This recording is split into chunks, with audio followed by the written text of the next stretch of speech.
우리 2024년 그리스 아테네 올림픽 마라톤에서 브라질 선수인 반데를레이 리마가 35km 지점까지 1위를 달리고 있었습니다. 2위와의 격차가 약 300m 떨어져 있었기 때문에 리마가 우승하리라고 사람들이 생각을 했어요. 근데 결승점을 앞두고 한 5km 앞뒀나요? 그 지점에서 관중 속에 한 남자가 갑자기 코스로 뛰어 들어와서 리마를 밀쳐버렸습니다. 충격적인 일이 일어났죠. 마라톤에서 가장 중요한 일이 있다면 그것은 안정된 페이스입니다. 근데 그것이 깨어졌기 때문에 다시 일어난 리마는 결국 뒤따라오던 선수에게 선두의 자리를 내주고 말았습니다. 힘겨운 고통 속에서도 강인한 정신력으로 완주한 리마는 3위로 결승점을 통과하면서 비행기 세레머니를 했습니다. 제가 그걸 보면서 야, 저게 진짜 자유가 아닐까. 그리고 동메달을 목에 걸고 나에게 이 메달은 금메달보다 소중합니다 라고 올림픽 메달리스트가 된 것에 대해서 영광스러워 했습니다. 근데 언론이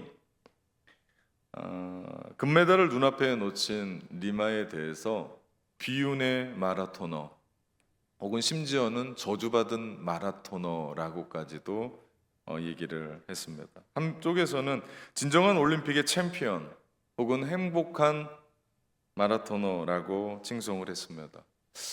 그 언론이 극과 극이었어요. 네, 늦었습니다. PPT. 네.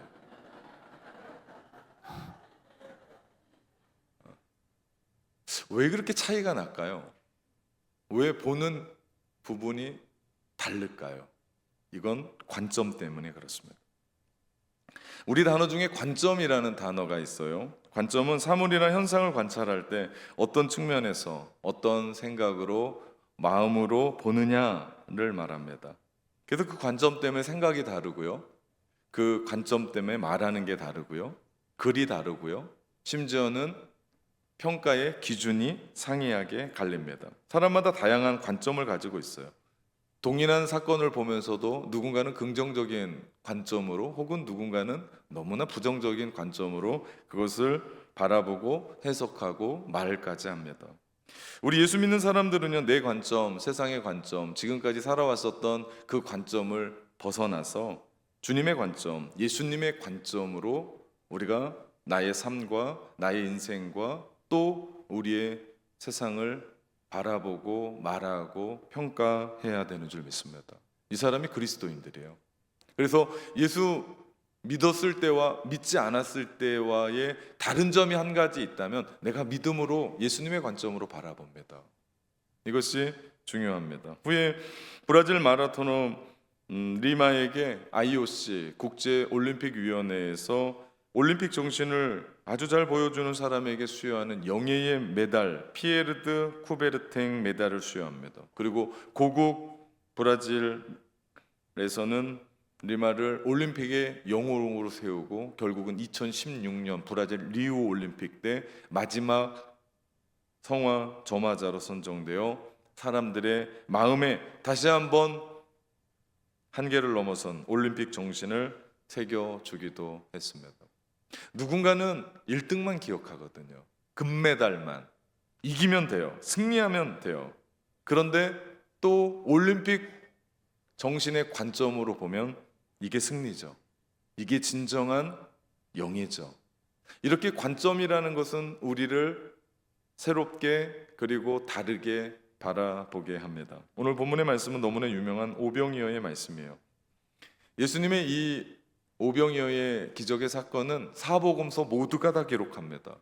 이유는 중요하다는 거고 또 하나는 예수님이 강조하시고자 하는 말씀이 있다는 거예요. 오병이어의 표적은 갈릴리에서 일어난 일이었습니다. 예수님이 갈릴리를 오가실 때는 정말 큰 무리들이 예수님을 따랐습니다. 오늘 본문에 보니까 남자만 5천 명이에요. 여자와 어린아이와 노인들까지 합하면 1만에서 2만 정도 예수님을 따랐을 거다라고 얘기합니다. 당시 팔레스타인의 유대인 인구는 로마 인구 조사의 기록에 따르면 약 60만. 그러고 보면 30분의 1이 예수님을 따른 거예요. 우리나라로 말하면 150만의 사람들이 예수님을 따랐다. 다시 말하면 그 옛날에 여의도 한복판에서 일어났던 집회 현장을 생각하면 쉽습니다. 당시 유대인들이 예수님을 따랐던 이유는 예수님이 하나님 나라를 전하면서 병자들을 고쳤기 때문에, 또 하나는요, 시대적인 분위기도 한몫했습니다. 갈릴리의 사람들은 가난했어요. 그런데 예루살렘에 신흥 귀족이 일어났는데 그들이 사두개파였습니다. 사두개파 사람들은 돈이 어디서 났는지 이 갈릴리 사람들의 땅을 뺏기도 하고 돈 주고 사기도 하면서 갈릴리의 모든 사람들이 소장농으로 전락하고 맙니다. 이런 분위기에서 예수님은 혜성같이 나타났고 가난한 사람들의 편에 서줬고 죄인들의 친구로, 아무도 바리새인과 사두개 사람들한테 말 한마디 하지 못할 때 예수님은 그들에게 욕까지 하면서 호통치셨던 분. 그러니 민중들의 관심은 커질 수밖에 없었습니다. 그때, 바로 그때 네 번째 예수님의 기적인 오병이어의 기적이 일어난 겁니다. 사람들의 생각이 확고해졌어요. 야, 이분 왕으로 세우면 지금 로마의 압제에 있는데 로마를 물리치고, 또 이분이 왕으로 서면 우리는 배는 골치 않겠다라고 하면서 오늘 본문 마지막 절에 보니까 그들이 예수님을 왕으로 세우고자 했었습니다. 오병이어의 사건은 사람들이 얼마나 놀랐는지 몰라. 이건 파격적인 사건이었습니다. 사람들에게 정말 놀라움을 선사해 줬어요. 사람들이 그 떡을 먹으면서 예수님을 떡 먹으면서 왕으로 세우려고 했다고 생각을 해보십시오. 얼마나 큰 부분인지. 제가 이 말씀을 묵상하면서 그 떡이 얼마나 맛있었을까 묵상해 봤습니다. 마치 음식하면 목포인 것처럼. 목포에서 음식 자랑하면 안 돼요. 그죠? 네, 어디 가든지 다 맛있고 뭘 먹어도 맛있습니다. 그래서 제가 목포를 사랑합니다. 요즘 막 살이 막 찌고 있어요. 네. 그러니 목포에 떡 가지고 오면 안 돼요. 네. 떡하면 목포고 음식하면 목포입니다. 아마도 오병이어의 떡이 그렇게 맛있지 않았을까. 사람들이 정말 반할 정도로, 또 그 가난한 사람들이 어디 그렇게 배불리 먹을 수가 없었거든요. 또한 남은 것들을 거두었는데 12광주리가 거두어졌습니다. 파격적이고 놀랍고 혁명적인, 사람들이 흥분할 만했습니다. 그러니 떡 먹으면서 이분이 왕이지, 왕이라고 얘기했었습니다. 그러나 예수님은 그런 생각이 없었어요. 그들이 보는 관점과 예수님이 보는 관점이 전혀 달랐습니다. 예수님은 양식을 주러 오신 건 맞아요. 그런데 육의 양식이 아니라 영혼을 살리는 양식을 주러 오신 겁니다. 예수님은 그들을 로마의 압제에서 해방시키러 오신 게 아니라 해방하러 오시긴 했어요. 근데 예수님은 그들을 로마의 압제가 아니라 죄에서 해방하러 오신 겁니다. 예수님은 예루살렘에 올라가는 걸 왕 되는 것 맞아요. 그런데 정치적인 왕이 아니라 바로 인류를 구원하는 메시아로서의 왕으로 서고자 했던 겁니다. 예수님은 하나님 안에서 자기를 바라보는 관점이 명확했어요. 확고했습니다. 그런데 사람들은 오해했어요. 오해하니까 어처구니 없는 일을 합니다. 내 뜻과 내 관점과 맞지 않다고 그냥 모르는 척하는 게 아니라 예수님을 십자가에 못 박습니다. 그들은 배고픔은 알았어요.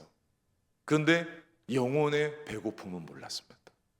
그들은 로마의 압제에 억압을 받고 자유에 대한 갈망이 있었습니다. 그런데 그들은 죄에 얽매이면서도 그들은 얽매인다라는 것을 모르고 있었습니다. 몰랐어요. 내가 누구인 줄 몰랐어요.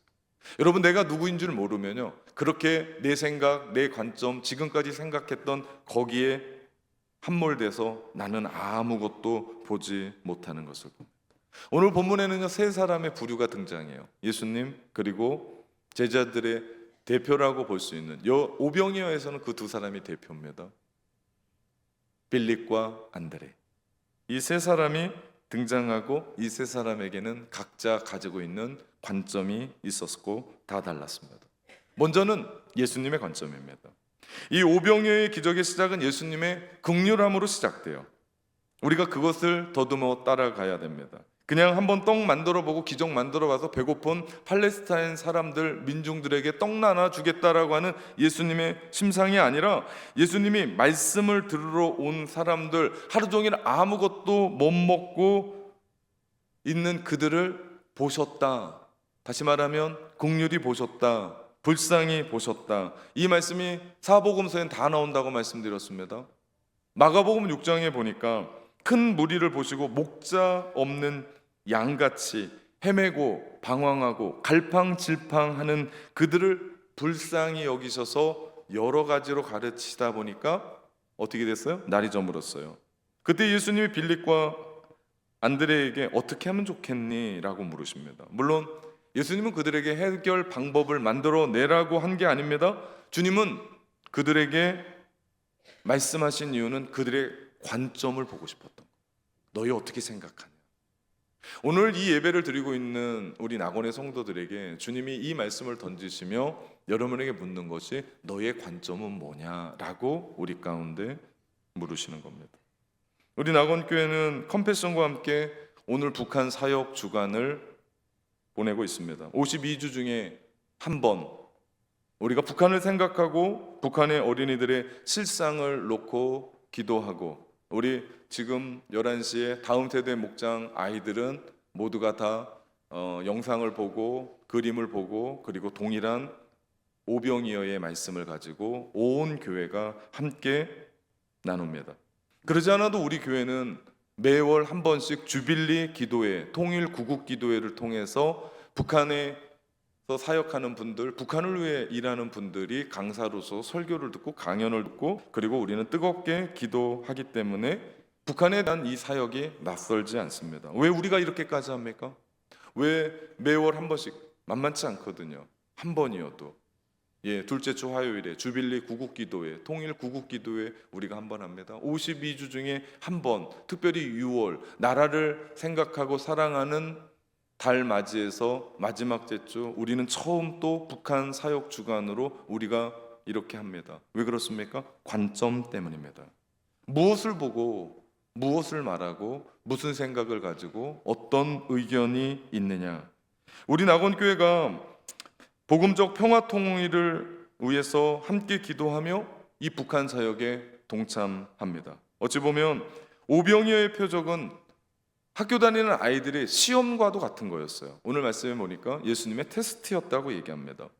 예수님은 오병이어의 기적을 통해서 본문에 등장하는 제자들을 시험했어요. 물론 시험했던 이유는 나가 떨어지라는 게 아니고 오히려 믿음을 부욕해 하고 주님이 주신 온전함으로 세워주기를 원하셨던 겁니다. 5절 말씀해 보니까 우리가 어디서 떡을 사서 이 사람들로 먹이겠느냐. 정말 중요한 건 어디서입니다. 어디서라고 하는 부분은 깊은 의미가 있습니다. 왜냐하면 나중에 주님이 32절에 보니까 나는 하늘로서 내려온 산 떡이다 라고 얘기해요. 중요한 얘기예요. 어디서 내려왔어요? 하늘입니다. 하늘.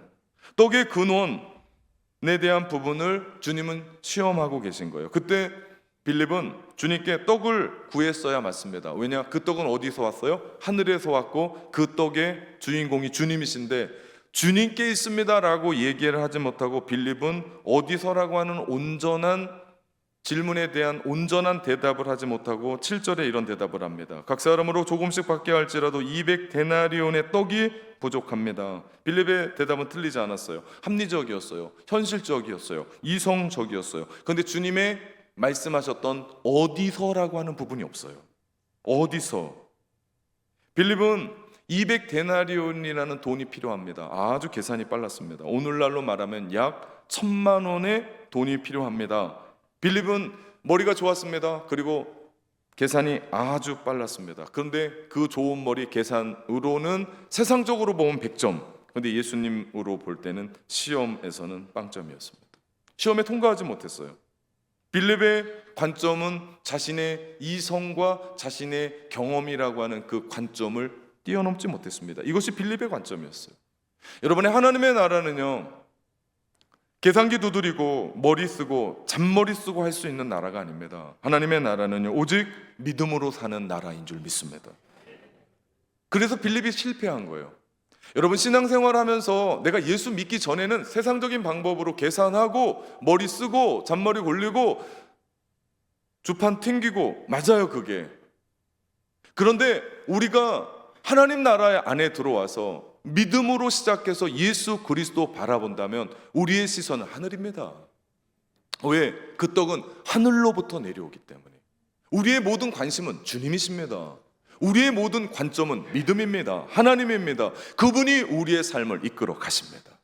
그렇기 때문에 열심히 살지 말자는 건 아니에요. 세상적으로도 여러분이 열심히 살았습니다. 공부도 열심히 했습니다.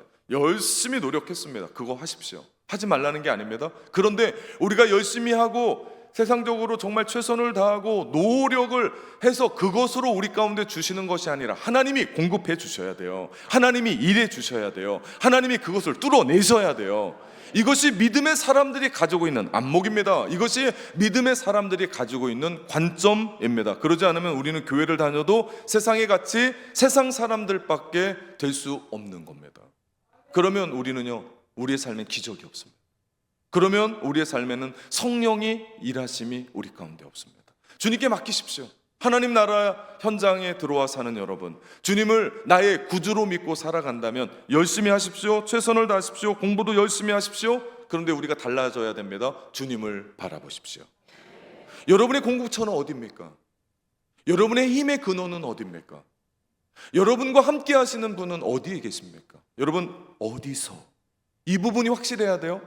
땅이 아니라 어디라고요? 하늘이라고요. 주님이 여러분의 삶, 자자손손의 삶, 여러분의 경제의 삶, 여러분의 영적인 모든 삶 공급자 되심을 믿습니다. 이제 안드레의 관점을 봅시다. 안드레는 무슨 얘기합니까? 안드레 입장에서 가만히 보니까 예수님이 빌립과 이야기하는데 예수님의 표정이 별로 안 좋아요. 야, 저건 아닌가 보다. 기회는 있다다 싶어서 주님이 안드레에게 묻지도 않는데 불쑥 나서서 9절에 이렇게 얘기합니다. 어떤 아이가 보리떡 5개와 물고기 2마리를 줬는데요. 그러나 그것이 이 많은 사람들에게 얼마나 되겠습니까? 빌립은 부족한 것을 계산하고 이성적으로 이야기했습니다. 반면에 안드레는 이게 얼마나 되겠습니까? 회의적이에요. 그리고 의심의 단계를 뛰어넘지 못합니다. 저는 이 두 제자를 앞세워서 복음서마다 오병이어의 기적을 이야기한 것은 12명의 제자도 다르지 않았고, 또 오늘날 우리가 이 말씀을 함께 나누는 우리 역시도 우리의 관점이 이성과 경험 혹은 회의와 의심을 뛰어넘지 못하는 우리의 삶인 것을 보게 됩니다. 둘 다 실패했습니다. 실패해요. 그렇게 열심히 살았던 법은 실패라고요. 근데 놀라운 것은 주님은 이 실패한 제자들 앞에서 한 어린아이가 준 작은 오병이어를 붙잡습니다. 왜? 주님은 수많은 것 많으시고 능력도 많으신 하늘의 하나님이신데 왜 그분은 작디 작은 그 도시락 이것으로 놀라운 표적의 도구를 삼으셨을까요? 여기서 우리는 예수님의 관점으로 다시 돌아가 보게 됩니다. 보리떡 5개와 물고기 2마리, 이것은 한 어린 아이가 먹기도 부족한 도시락이었습니다. 히브리 서민들이 먹었던 아주 맛없는 빵, 보리떡이라고 볼 수 있습니다. 우리로 말하면 개떡. 네, 발음을 잘해야 됩니다. 개떡 같은 게 아니라 그 봄에 이렇게 파릇파릇 올라오는 그 쑥을 뜯어다가 먹는 개떡. 아무리 부드럽게 이야기하려 해도 어감이 좀 이상한데 여하튼 그 떡이에요. 그 떡은 맛있긴 하죠. 그런데 이 떡은 맛이 하나도 없었어요. 그리고 물고기 2마리라고 얘기하는데 우리 생각은 한 이만큼은 되겠지. 아니요, 멸치보다 조금 더 큰. 그래서 보리떡 먹으면서 그 짜디짠, 우리로 말하면 짠지 같은, 그래서 그 물고기를 먹으면서 목 맥히지 않게 하려고 그러한 정말 볼품 없는 그런 서민의 도시락이었습니다. 우리가 생각하는 그 목포는 제철마다 회가 나오더라고요. 그리고 맛있더라고요. 입에 살살 녹더라고요. 그런 물고기가 아니에요. 그런 차원이 아닙니다. 오늘 주님이 이 아이의 작은 헌신과 사랑을 놀라운 표적으로 도구로 삼으셨습니다. 이성의 관점이었고 경험의 관점이었던 빌립의 관점을 넘어 회의적이고 또 의심의 관점이었던 안드레의 관점을 사용한 것이 아니라 주님은 사랑의 관점, 이 작은 아이의 헌신을 주님이 사용하셨죠. 지금 무리를 불쌍히 여기심도 하나님의 사랑의 관점이었어요. 주님의. 그리고 또한 아무것도 아닌 작은 아이가 자기에게 소중하게 여기는 그 도시락을 주님께 드리는 그 사랑의 관점이 딱 맞아 떨어진 거죠. 우리가 북한 사역 주간하고 우리 교회가 주빌리 통일 구국기도회 하는 것은 정치적이지도 않고 이념적이지도 않고 사상적인 것도 아닙니다. 바로 주님의 마음, 그 사랑의 마음, 섬기고자 하는 마음으로 그 땅을 바라보면서 기도하고 중보하자는 거예요. 그 하나이는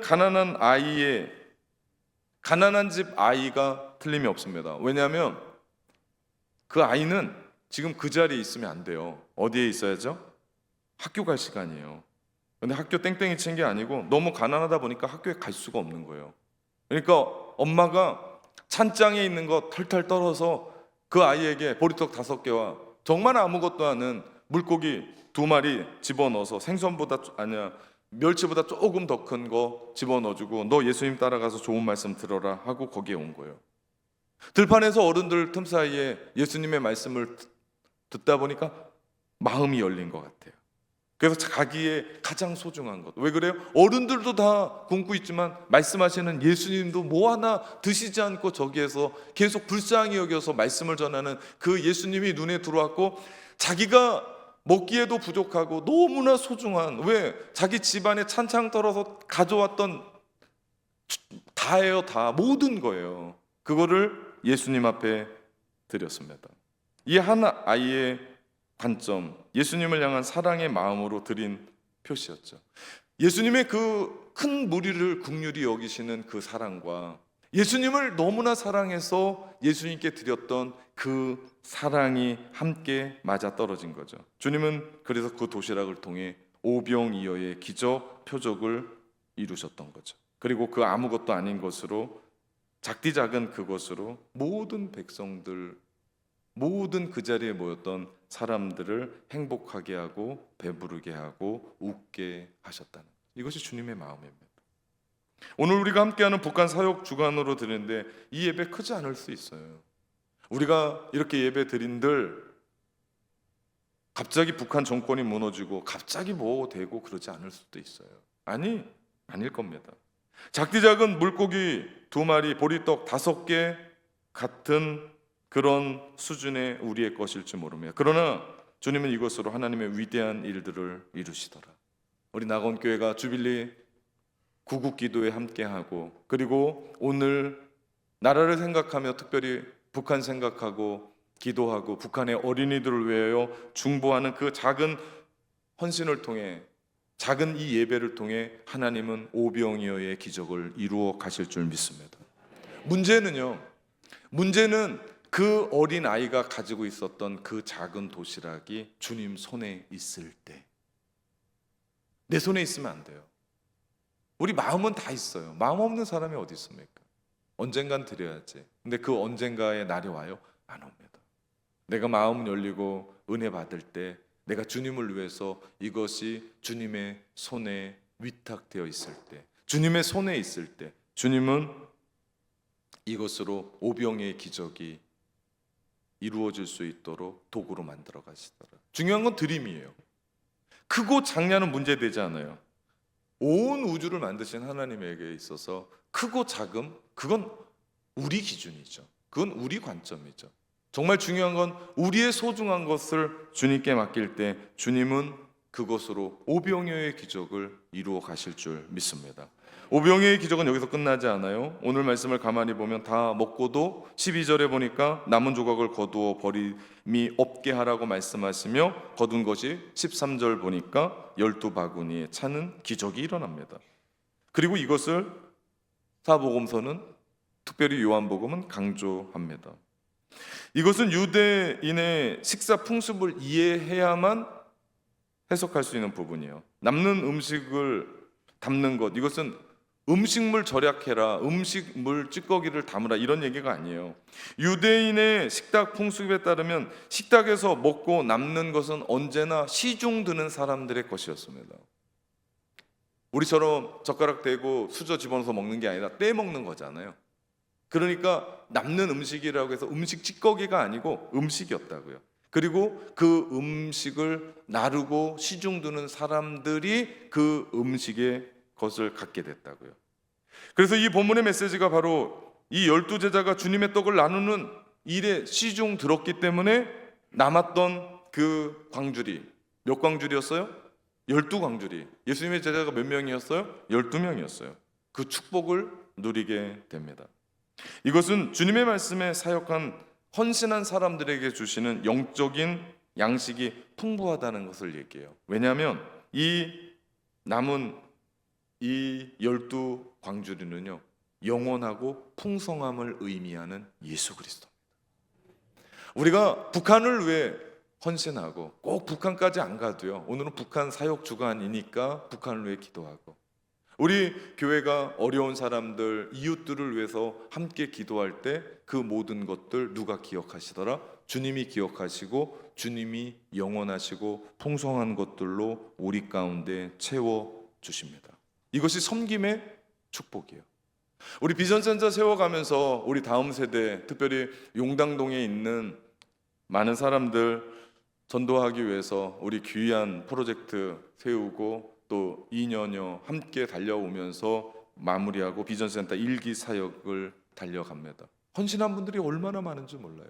그리고 이제 막 전도세요 들어오는 등록했던 분들이 비전센터 보면서 정말 믿음 있는 분들은 미안한 생각들도 같더라고요. 좀 미안하지 말라고 얘기를 했습니다. 네, 교회 빚이 많으니까 헌금 많이 하면 된다고 제가 얘기합니다. 다 진 거 아니니까. 그러면서 사람들이 너무 고마워요. 우리 교회 성도들이 자기가 가지고 있는 최선을 다해서 하나님께 섬김의 이야기를 합니다. 북한의 사역도 마찬가지예요. 이름도 몰라요. 지역도 잘 몰라요. 그럼에도 불구하고 북한 사역 주간을 맞이하면서 또 우리는 주빌리 통일 구국기도회를 통해서 북한에 대한 일부의 소식을 듣고 정말 뜨겁게 함께 기도합니다. 작은 것을 나누는 거예요. 작은 것을 나눌 때 하나님은 우리 가운데 섬김의 축복의 어마어마한 영적이고도 풍성한 것들, 영원한 것들을 우리에게 주시더라. 그분이 주님이십니다. 여러분 놀랍지 않아요? 저는 이 말씀을 보면서요, 나는 정말 나의 것 그거 정말 주님 앞에 드렸는데 주님은 우리에게 뭘 주세요? 대답을 하시라. 주님을 주세요. 저만 가슴 뛰는 얼굴이에요. 여러분 지금 얼굴은 저게 무슨 소린가? 오병이어의 기적에 있어서 정말 조그만 것 드렸는데 주님은 우리 가운데 주님 전체를 주세요. 그게 십자가 아닙니까? 우리가 주님을 위해서 한 일이 있습니까? 주님을 위해 여러분이 헌신하고 제가 목사로서 뭔가 한다라고 이야기하지만 주님이 우리 가운데 주셨던 부분에 생각하면 아무것도 아니지 않습니까? 그분은 우리에게 전부를 주셨어요. 영적이고 풍성한 것들로 우리 가운데 주셨던, 그러면서 또 우리 가운데 말씀하세요. 너희가 그렇게 작은 소자 혹은 아무것도 할 수 없는 북한을 위해서, 어린아이들을 위해서 혹은 주변의 사람들을 위해서 우리가 이 일들을 움직여 갈 때 하나님이 우리 가운데 주시는 것은요, 주님이세요. 우리가 비전센터 세우고 목포의 다음 세대들 청년 청소년을 깨우며 킹덤 페스티벌 열고 있습니다. 섬기는 거 아닙니까? 얼마나 가슴 뛰는 일인 줄 몰라요. 지난주에 엊그저께죠, 해남에서 두 교회가 연합해서 달려왔어요. 그래서 참 많은 아이들이 예배하고 돌아갔습니다. 왜 그랬나 봤더니 해남에도 다음 세대들을 살리기 위해서 이런 찬양 집회를 하고 싶어서 견학 온 거예요. 정말 너무나 가슴이 뛰었습니다. 그리고 너무나 행복했어요. 우리 목포 안에서 일어나고 있는 일들이 점점점 자꾸 퍼져가면서 곳곳의 지역들에서 다음 세대들이 일어나는 일들이 있다면 그곳이 하나님의 나라 현장 아니겠습니까? 그렇습니다. 우리가 주님의 이름으로 섬기는 것 하나님은 그냥 두지 않으시고 어떻게 한다고요? 복 주신다고요. 그 복은 그냥 조그만 복이 아니라 주님이라고요. 주님을 우리 가운데 주신다고요. 우리 여름 되면요, 이제 더워져서 이제 복장도 달라지지만 우리는 용당동에 있는 어르신들을 섬기기 위해서 교회를 다니든 안 다니든 상관없이 전복죽 행사를 합니다. 작년에는요 400여 명이 오셨어요. 야, 그거 나르고 막 수박 나르고 전복죽 나르면서 그 주방에서는 주방팀들이 땀을 얼마나 흘렸는지 몰라요. 이번에도 7월 22일 용당동의 어르신들을 위해서 전복죽 행사를 합니다. 귀하게 섬겨요. 2달에 한 번씩 우리 여전도에서는 어려운 이웃들을 위해서 반찬 봉사합니다. 열심히 정말 집 반찬으로 만들어서 보내드립니다. 우리 교회는 우리 교회 주변 시설과 MOU를 맺고 그들을 돕습니다. 지방인을 돕고 작은 교회를 돕고 선교지를 돕고 선교사님들을 돕는 일들을 합니다. 수많은 일들이 있어요, 우리 안에. 왜 우리가 이런 일들을 합니까? 목적은 하나입니다. 주님이 이 땅에 오셔서 죽기까지 섬기셔 주셨던 것처럼 우리도 그 십자가 정신으로, 그 관점인 거예요. 십자가의 관점을 가지고 우리도 섬겨야 되는 줄 믿습니다. 이게 교회예요. 이게 성도예요. 나만, 내 생각만, 내가 지금까지 살아왔었던 그대로 살면 모르겠습니다. 그런데요, 십자가의 정신, 십자가의 관점으로 우리가 바뀌어서 우리가 함께 하는 거예요. 오늘 북한 사역 주간 맞아 온 세대와 함께 동일한 말씀으로 북한을 생각하고, 특별히 컴패션은 어린이들을 사역하는 곳입니다. 북한의 어린이들에 대한 관심이 너무나 많아요. 그 아이들을 위해서 기도하고, 오늘 목장 모임 안에서 또 같이 나누고, 그리고 집에 돌아갈 때 각 가정마다 한 분씩 일주일 동안 가정 예배서를 나눠드리면서 여러분이 월요일, 화요일, 수요일 계속해서 거기 그 모든 게 다 들어가 있습니다. 자녀들과 함께 읽고 함께 예배하고 함께 대화를 나누면서 우리의 관점을 뛰어넘는 거예요. 분명 머나먼 날 복음적 평화 통일이 반드시 이루어질 텐데, 그때 우리가 하는 이 작은 이 사역이 결국 하나님 손에 올려드린 아무것도 아닐 것 같은 그 물고기 2마리와 보리떡 5개로 주님이 역사하셨던 것처럼 우리의 이 작은 헌신을 통해서 하나님이 오병이어의 역사를 만들어 내실 줄 믿습니다. 말씀드렸습니다. 12바구니에 채워졌던 그 풍성함과 영원함은 예수 그리스도입니다. 그렇기 때문에 여러분이 작은 소자에게 물 한 그릇 주는 것, 주님께 주셨다고 얘기한 게요, 그 섬김의 축복이 뭐라고요? 주님이시라. 오늘 예수님이 살과 피를, 떡을 먹는 사람이 누구냐고 묻습니다. 54절에 보니까 내 살을 먹고 내 피를 마시는 자는 영생을 가졌다라는 말씀의 축복에 참여한 자는 누굴까요? 오늘 관점으로 볼 때, 먼저는 작은 도시락을, 자기의 너무나 소중한 도시락을 예수님께 드렸던 소년이었을 겁니다. 비록 시험에는 실패했지만 나중에 섬김의 사역에 동참하는 일에 성공했었던 제자들일 겁니다. 이들이 영원한 떡의 풍요로움에 참여할 수 있었습니다. 오늘 말씀 속에서 우리가 생각해야 될 것이 있습니다. 나의 관점은 어디를 보고 있으며, 나는 무엇을 생각하고 있으며 어떻게 해석하고 있는가? 여러분의 관점은 어디에 있습니까? 저는 그것이 예수님이 품었던 사랑의 동기, 섬김의 마음, 그것이 결국은 여러분의 삶 속에 축복으로 이어지기를 주님의 이름으로 축원합니다.